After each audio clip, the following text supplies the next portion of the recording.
In today's video, I'm going to teach you how to restore Google Calendar events. First things first, let's get you logged into your Google Calendar. Start by navigating to the Google Calendar login page. Once there, you'll need to enter your email address and password. Don't worry, if you've forgotten your password, Google provides steps to recover it. Once your credentials are entered, hit Next to proceed. Now that you're logged in, let's find the specific calendar you need to work with. For our purposes today, we're focusing on October 2024. Head over to the calendar section and select October 2024 from the date navigation at the top of the page. This brings up a view of the entire month, making it easier to identify the date and event you're looking for. Once you've got the correct month in view, the next step is to access the settings menu. Look for the settings icon, typically represented by a gear symbol in the top right corner of your screen. Give that a click to open the settings menu. This is where Google hides all the tools and options for customizing and managing your calendar.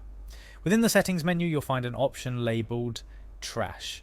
This is essentially a safety net where Google Calendar keeps events that have been deleted in the past 30 days. Click on Trash to proceed. This action will bring up a list of all the events that have been deleted within the last month. Browse through the list until you find the event you're looking to restore. The events are usually listed with enough detail to make them easily identifiable. Once you've located your event, click on it to select it. This action will bring up a few options related to the event, including everyone's favorite, the Restore button. Clicking Restore effectively brings your event back to life, placing it back in your Google Calendar at its original date and time. It's as if it never left. And there you have it.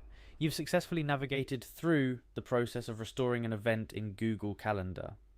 It's a straightforward process once you know where to look. Remember, the Trash feature only holds deleted events for 30 days, so it's best to recover events as soon as you realise they're missing. That's all for today's video. I hope you found this guide useful. Whether it's a meeting, a birthday, or an anniversary event, knowing how to recover your lost Google Calendar events can save you from missing out on important occasions. Thanks for watching, and don't forget to like and subscribe for more helpful tutorials like this.